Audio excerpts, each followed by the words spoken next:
dans un quartier tranquille de la ville de Cologne, à l'ouest de l'Allemagne, ces bannières arc-en-ciel se dressent fièrement devant l'église Saint-Ignace. L'une de la centaine d'églises qui, en mai dernier, organisait des bénédictions publiques de couples homosexuels dans tout le pays lors d'une journée intitulée « L'amour l'emporte ».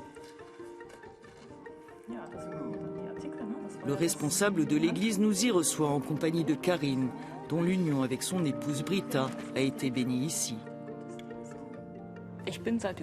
Je suis avec ma femme depuis plus de 20 ans. Nous avons fait un mariage civil l'an dernier. Et en 2008, quand on a enregistré notre union civile, nous avions reçu la bénédiction d'un prêtre catholique. Il a été suspendu à l'époque. Mais cela s'est fait dans le secret, ce n'était pas visible. Et la foi est une chose très importante pour moi et pour ma femme. C'était très impressionnant. Cela nous a beaucoup émus de sortir de cette clandestinité. C'était vraiment une grande joie, un grand écart du Vatican qui nous a tellement discriminés, tellement rejetés et refusait de nous bénir. Vous êtes l'homme qui a autorisé ces bénédictions dans cette église. Qu'est-ce qui vous motive ? Quand j'étais enfant, il y avait le père, la mère, l'enfant. C'était ça une famille. Maintenant, c'est très différent. On a 2 papas, 2 mamans, des familles recomposées, des parents seuls.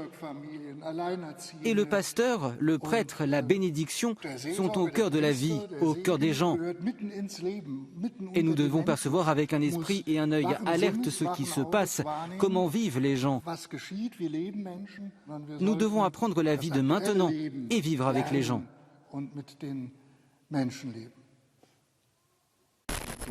À contre-courant de la doctrine du Vatican, ces bénédictions ne sont que l'une des expressions d'un mouvement réformateur qui multiplie les coups d'éclat, dans un contexte de remise en question profonde pour l'Église catholique allemande, secouée par plusieurs scandales de pédophilie. L'archevêque de Cologne a fait l'objet de vives critiques pour avoir retardé la publication d'un rapport consacré à des abus sexuels sur mineurs par des membres de son diocèse. Une affaire qui n'a fait qu'accentuer l'indignation des catholiques allemands envers les autorités de leur église. Logé au tribunal administratif de Cologne, ce bureau accueille chaque jour des dizaines de personnes qui viennent se faire désinscrire des registres de l'église catholique. Ça, c'est la cuvée 2020. Et sur ces étagères là-bas, ce sont les demandes depuis janvier 2021. L'hémorragie est telle que le serveur du bureau d'enregistrement des demandes dans le diocèse de Cologne a été saturé. Cela nous a conduit à augmenter le nombre de rendez-vous. On est passé de 600 rendez-vous par mois à 1800 rendez-vous par mois. Tenus de payer un impôt religieux destiné à financer les institutions cultuelles auxquelles ils sont affiliés, les Allemands pratiquant une religion sont enregistrés par les services fiscaux.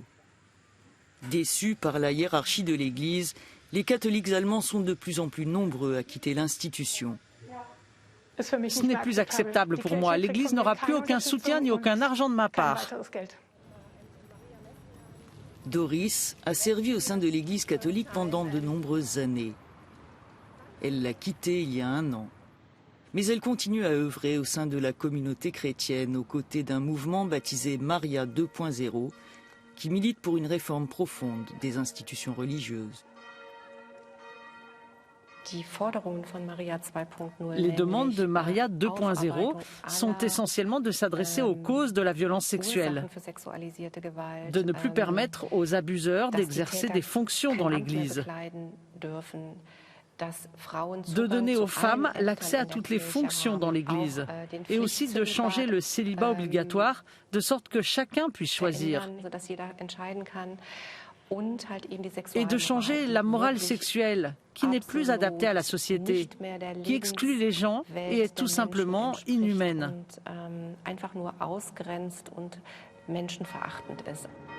Des idées qui opposent conservateurs et réformateurs au sein du clergé allemand. Elles sont au cœur d'un vaste débat baptisé le chemin synodal, engagé en 2019 par la Conférence des évêques et le Comité central des catholiques allemands pour réformer l'institution. Un dialogue dans lequel s'inscrit Marianne.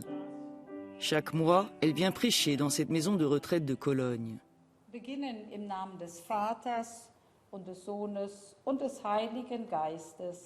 Ce n'est autorisé aux femmes que si les sacrements ont été prodigués auparavant par un prêtre.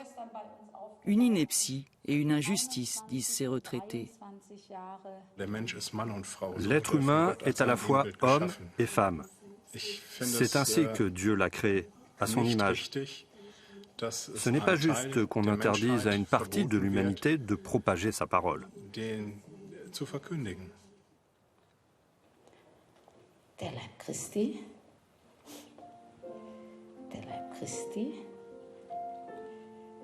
En mai dernier, Marianne avait participé à une journée de prêche organisée par des femmes dans une douzaine d'églises d'Allemagne pour revendiquer le droit d'assurer officiellement l'homélie réservée aux prêtres. Au Moyen-Âge, l'Église catholique a permis aux filles d'apprendre à écrire. Aujourd'hui, elle doit permettre l'égalité des droits pour les femmes dans l'institution.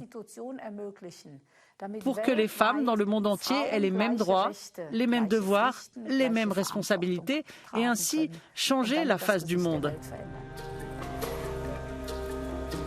Le vent du changement se propage au sein de la hiérarchie de l'Église catholique allemande. L'évêché de la ville d'Essen et de ceux dont les responsables militent pour une réforme des structures et de la doctrine de l'institution. La désaffection des fidèles et la chute des vocations au sein du clergé sera irréversible, souligne le bras droit de l'évêque du diocèse, si rien ne change.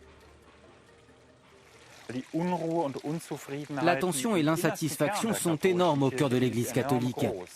Au-delà des scandales d'abus sexuels, il y a la question de l'égalité des droits pour les femmes et la question de savoir comment gérer le fait qu'on a de moins en moins de prêtres.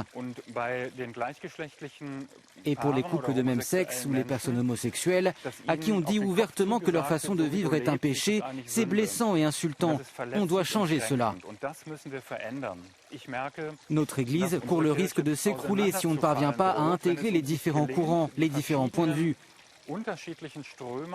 C'est pourquoi on milite autant pour le changement, pour une réforme et pour plus de pluralité dans l'Église, plus d'ouverture et pour éviter que de plus en plus de gens nous quittent.